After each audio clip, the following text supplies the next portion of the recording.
friends, it's Christy. So excited to be back with you on the Lawnfawn YouTube channel.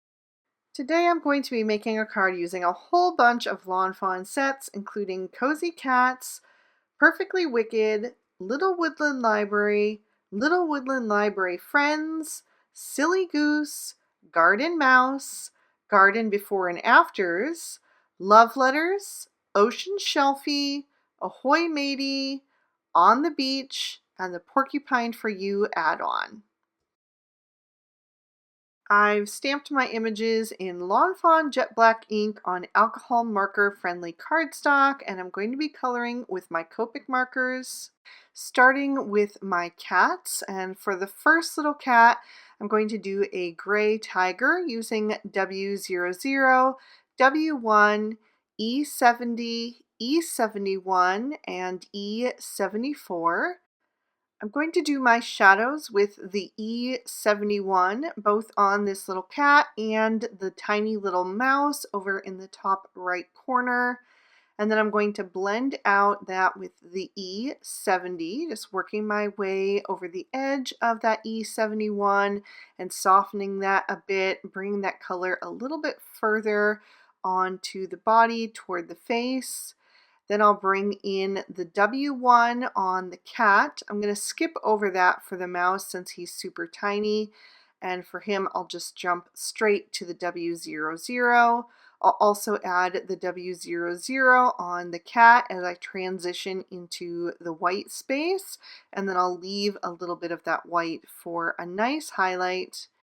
I'm going to let the kitty dry for about 30 seconds to a minute. And then I'm going to come in with the E74 and I'm going to add in his stripes just by doing some little elongated triangle shapes, almost like skinny pizza slices. I'll do a couple on his forehead, along his back, some on his legs and his tail. And then I'm going to move on to kitty number 2. I'm going to keep the E71 and E74, add in E77, and then I'll add in E21, E23, and E25. And I'm going to do like a 2-toned cat, well, 3 tones if you count the white. So I'm just picking out the places that I want to do with the E70 shades. I'm starting with the E77 for those. I like to kind of do like a triangle shape across the body. So I did the right ear, the left cheek, and then the right side of his back there. And then I'm blending out the E77 with the E74, softening that color a little bit. And then I'll bring in the E71. And then I'm going to switch to the E25 and I'll add some of that over on the left ear, the right cheek, and then I'll add some on his tail. And I'm going to blend that out with the E23. I also added a little patch on one of his legs. And then I'll use that E21 to kind of soften that a bit more and figure out how big I want that shape to be on his face. So I'll just kind of keep adding to that patch until I like how it's looking. And then once I'm happy with that, I will just bring in the W00 for a little bit of shadow in the white areas of his body. For cat number 3, I wanted to do kind of like a tuxedo cat, so I'm using N5, N7, and N9. Starting with the N9, which is really, really dark, so I'm only using just the barest amount of that. I don't want to get too heavy-handed with the dark colors and end up losing his sweet little features. So I'm going to come in with the N7 next, and again I'm sticking really close to the outside edge. I'm not going to start coloring over his face, like his little eyes and stuff, until I get to the N5. And I actually realized that I wanted to go even lighter, so I'm going to bring in N3 to continue that and form the shape that I wanted to create on his face. I wanted to do like a little triangle of white around his muzzle, and then I'll also leave a little bit of white on his tail and give him some white socks on his feet. Then I'll use the N0 to kind of soften the transition area into the white. While I have these shades out, I'm also going to use them for my ink bottle and my camera. So I'm starting with the N9 for those, adding just a touch of that in there, and then I'll start blending back out with the N7. Just pulling that color in on the ink bottle. I want it to look nice and rounded, so I want to have a highlight down the center. And I'm doing the same for the camera. And I did want it to be with a closed lens, so there's a cap on the lens, so I am coloring the lens black so it looks like the cap. So the idea for this card actually came from my own bookshelves. I am an avid reader. I have been all my life, and I have 7 different bookshelves in my house. Every single one of them is completely full to bursting, and they're not only full of books, they're also full of all kinds of little mementos that mean something to me. So I collect vintage inkwells and ink jars. I collect vintage cameras. I collect little like stones and rocks and crystals and anything that I find from my travels. I have like little brass animals and definitely plants. I have like vintage typewriters on the top of some of my bookshelves. Like, I just love to have my bookshelves be not only a reflection of what I love to read, but also just the things that kind of encapsulate me as a person.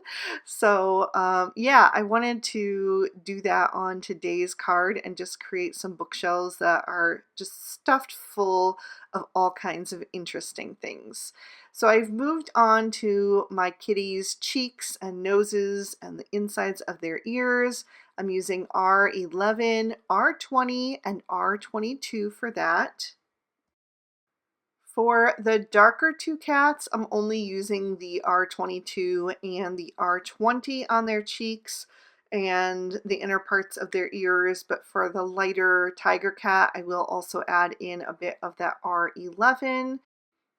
And I'm also going to do the cactus blossom in these pink shades.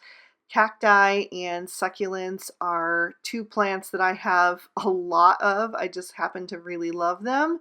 So I thought I would feature those on today's card as well.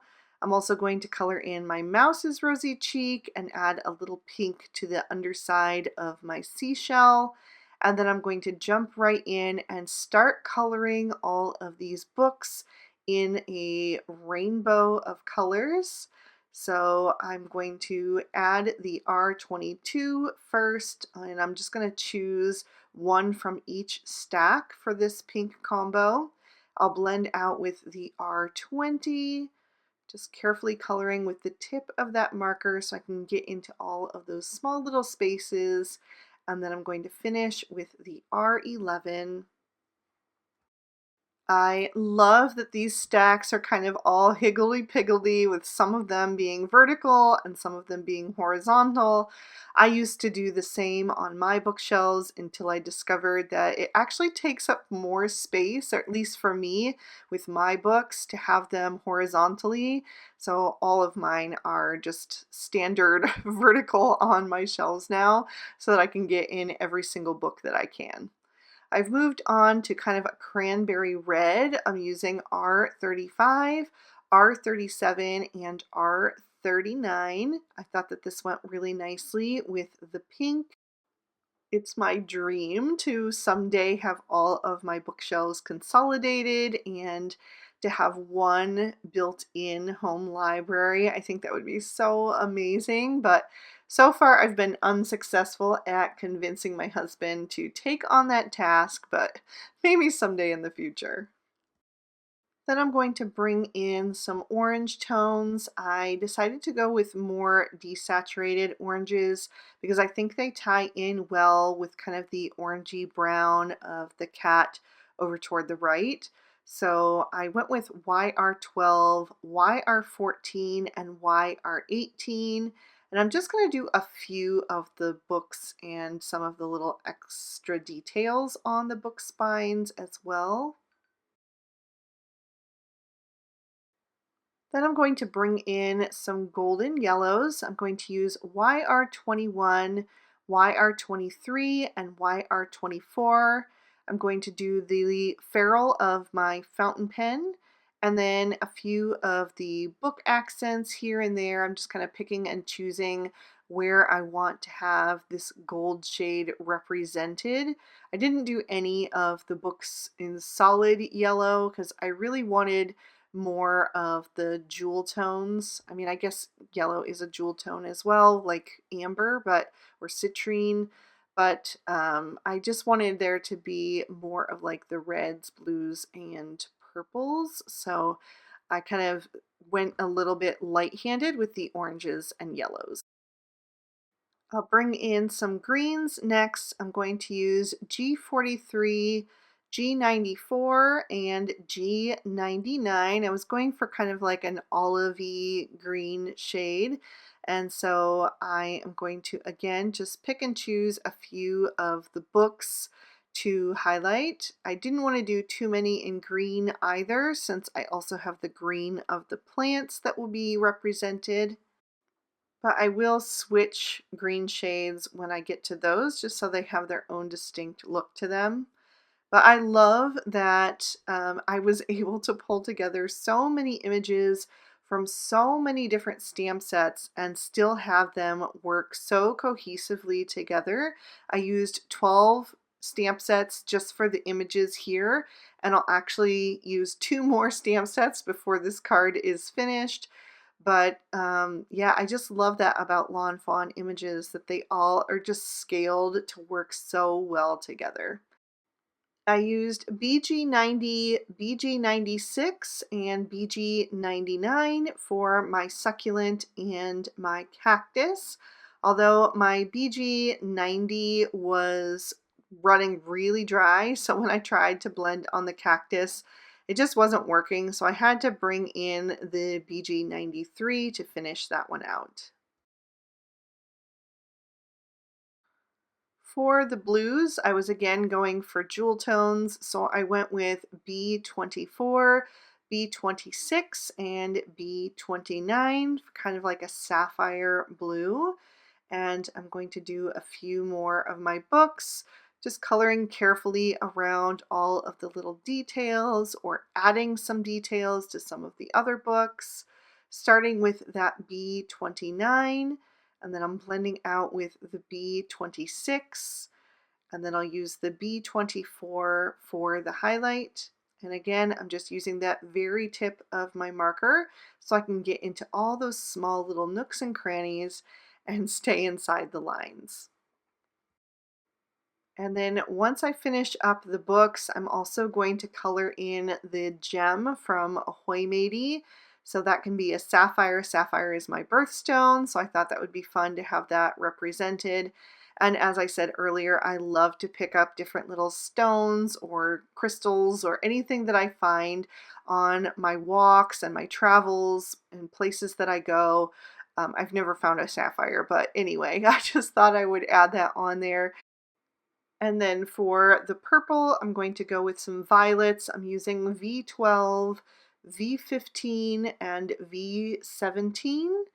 And I'm going to finish up the rest of the books, just coloring in the little details. There is one purple book in that second stack that I forgot to do the details of, so I ended up going back and coloring that in the pink combo off screen just to save time in the video. And then when I finish the books, I will also color that crystal in this violet shade, because I actually do have a amethyst crystal formation on my shelf. I got that at a state park years ago in a gift shop, and I just love the shade purple, and it looks so pretty when it catches the light. And then I'm going to switch to E50 and E51 to add a little bit of color to my book pages, and I'll leave the white paper for the highlight. I also colored in my seashell because I've collected seashells from different travels and have those in like jars on my bookshelf. And then I'm going to use E93, E95, and E97 to add some terracotta pots for my plants. All of my plants are actually in like decorative planters, but I thought that it would be nice to have just something that was a little bit more neutral amidst all these pops of color with the books. And then I wanted to add some details to my little conch shells, so I went in with E23, E25, and E27 to give that some spots. And then I'm going to grab BG10 to add some color to the glasses and the top of the ink jar and to outline my little speech bubble. And then I'm going to trim these images out with their matching dies. For my background, I'm going to take the workshop backdrop portrait. The minute that I saw this die, I immediately thought bookshelf. So I knew I had to create that today, and I die cut that out of some chocolate bar cardstock.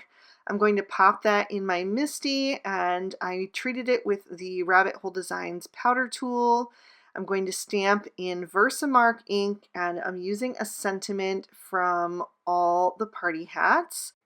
The secondary sentiment line is from Little Woodland Library Friends, and I am going to stamp that down twice because I didn't feel like it was quite inked as well in the center of that secondary sentiment. And then I'm going to coat that with some lawnfawn white embossing powder. I just keep it in a big tub. I'm going to coat that a couple of times and then tap off any excess from the back. And then I'll get my heat gun going off to the side and then bring it to both the front and the back until that powder is all melted and bright shiny white. Then I created a card base out of some speckled eggshell cardstock, and I'm going to stamp in walnut ink on the inside. And I chose one of the cats from Cozy Cats, and then the speech bubble is from all the speech bubbles, so that's my 14th stamp set in today's video. And then the sentiment that I added is also from the Little Woodland Library Friends. It says, "Here's to a new chapter," and I thought that went well as a birthday sentiment. So I've taken a piece of the light brown woodgrain cardstock and I've trimmed that down to be the same size as my card front. It's a standard A2 size card, so it's 4 1/4 wide by 5 1/2 tall. I've lined the back of my workshop backdrop portrait with some Scotch 3M foam tape and then popped that up over top so that the wood grain can be the back of the bookshelves. And then I'm going to glue that to the front of my card using the jumbo glue tube. And then I can bring in my images. I have popped every single one of them up with some foam tape, and I am just going to start on the top shelf and work my way across, adding the stack of books, and then propped up against that I'm going to add the seashell. I'm going to add my first little cat next, kind of prowling on that top shelf, probably looking to see what havoc he can cause. And then I'm going to take the succulent plant and add that to the end of that shelf, just tucked a little bit behind his whiskers.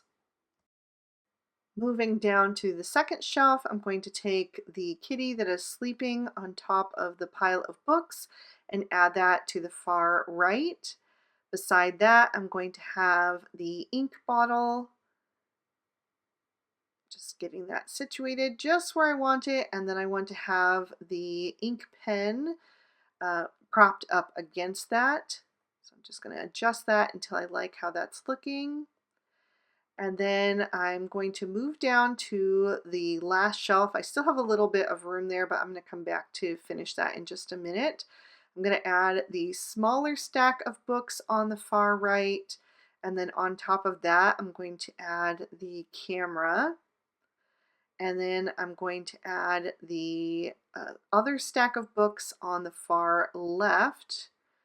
Since that's taller, it can kind of go up into that space where the second bookshelf ends. And then I'm going to have a book leaning up against that. And then I have another little mischievous kitten that is knocking that book over with his little paws outstretched. I'll take the sapphire and prop that on its side right next to the ink pen. I actually tucked it a little bit behind the nib, and then I added the amethyst crystal kind of leading up against that, but I am going to change my mind, so that's not where it's going to stay permanently. I thought about switching it out for the cactus, but I really wanted that down on the bottom shelf to give those plants a little bit of space between them. I'm going to add that next to the stack of books that has the camera on top. And then I had this pair of glasses that I wanted to include, but I really struggled to find a place to put them. I kind of moved them around quite a bit. I'm going to add the little mouse sitting on top of that taller pile of books, and still trying to find a place for those glasses to go. Then I added the little speech bubble sentiment that says keep it cozy next to the mouse. I needed to move the amethyst to make room for that. And so I decided to add it next to the cactus, and I actually liked how it looked better there. And then I was again left with the dilemma of where to put the glasses, but I ended up just deciding not to use them on this card. I thought it looked really nice and full without them, and it didn't really have much color to it anyway, so it was fine to just leave it off. I am going to add a little bit of Stardust Stickles to some of my images just to give them a bit of shimmer. I always love to add Stardust Stickles to just about any card. So I'm adding it to just a few of the little details on the books, to the lens cap of the camera, the cactus blossom, the crystals, the inner part of the seashell, and I think that's about it. So that is going to finish off this card for today. I really hope you guys enjoyed it. I'll lift that up so you can see another peek at the inside. I just had an absolute blast making this one, so I hope you guys liked it too. If you did, please be sure to give the video a thumbs up and leave me a comment down below. I love to hear from you. Thanks so much for watching, and I'll see you soon in the next one. Bye-bye!